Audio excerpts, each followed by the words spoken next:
Hi, I'm Chris, the practicing artist. Thanks for watching.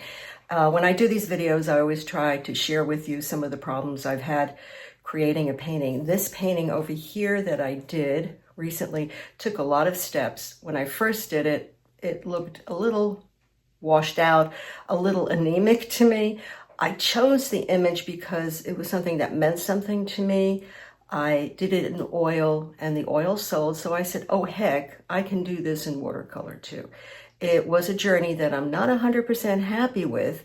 I can just show you the basic steps that I took in painting it, how it evolved, and how it ended up being corrected from what I thought was a finished product.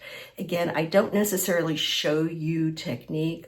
I examine how I go in and create the painting and my choices of composition, color studies that hopefully that will help you when you're doing a complex piece.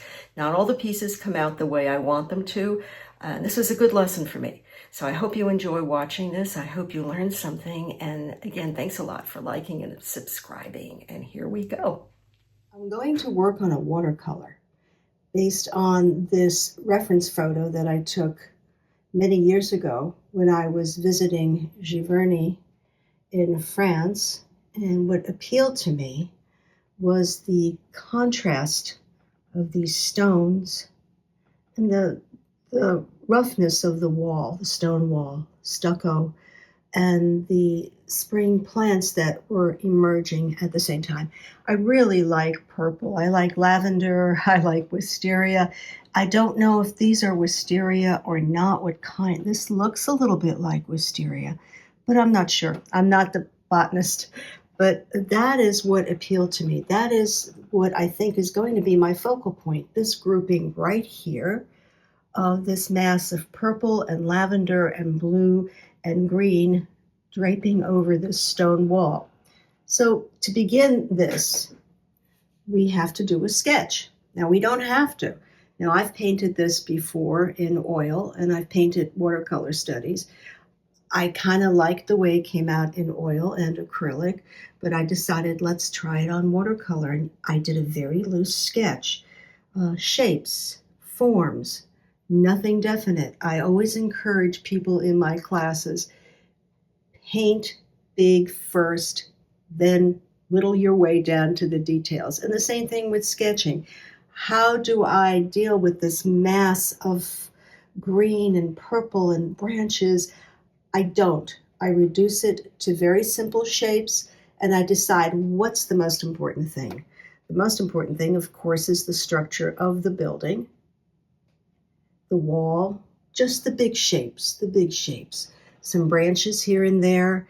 And what did I love about it? I loved the contrast of the plants emerging, the purple, against the stone building. So that's what I'm going to focus on when I'm painting. The sketch is very basic, a little difficult to see right now. It's on watercolor paper, 140-pound cold press, and you can see I just have basic shapes for where I want those masses of leaves and branches and colors to go.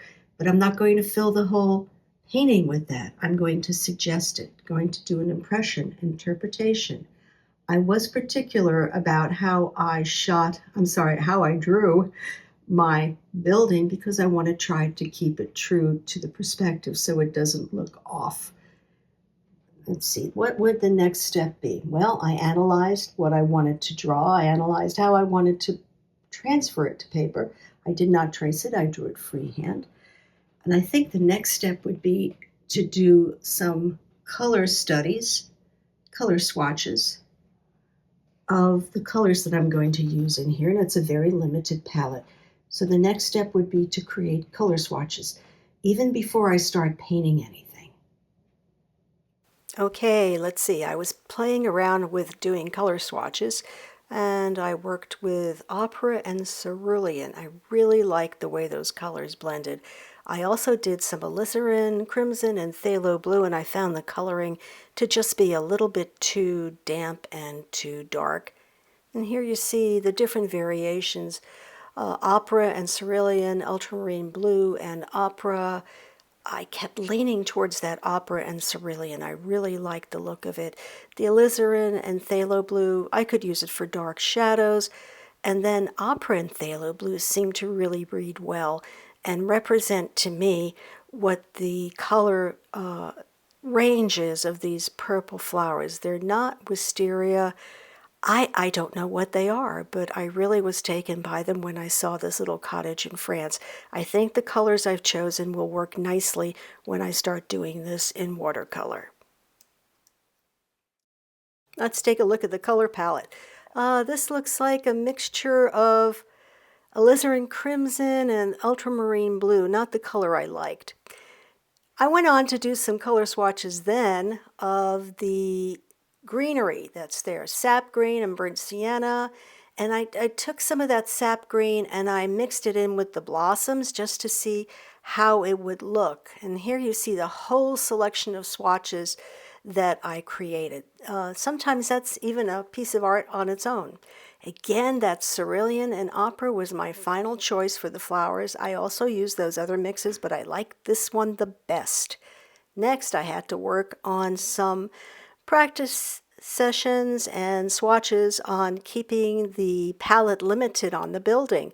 I wanted to go with something subtle, burnt sienna and ultramarine blue for a brownish gray, then maybe something more decorative for that tile, that piping, that clay piping that's on the roof.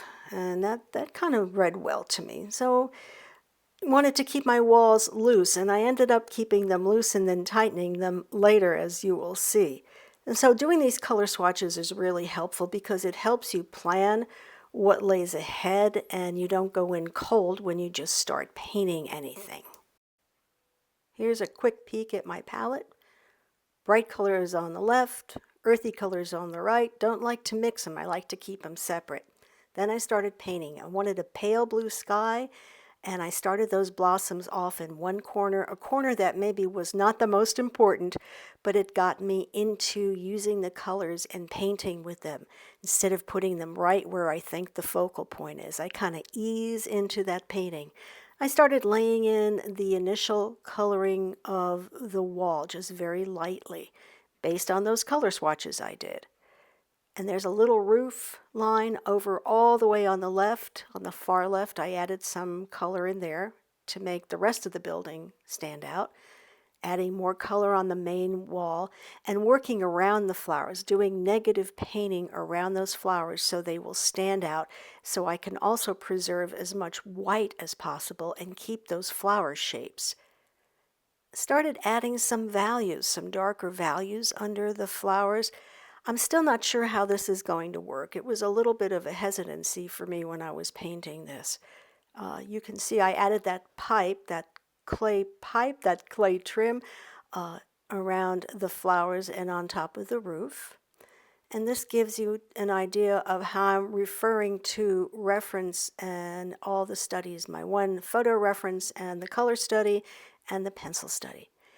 I kept adding more flowers, working with that initial mixture with opera, but then some with alizarin crimson, some with phthalo blue, just mixing it up a little bit, throwing in sap green and burnt sienna here and there, but still trying to preserve as much of the whites as possible. I like to preserve the white whenever I paint because I think it adds sparkle. I call it sparkle to my watercolors, unless I'm doing a very dark piece that has a lot of dark value and a piece that covers the paper. I like to keep as much white as possible.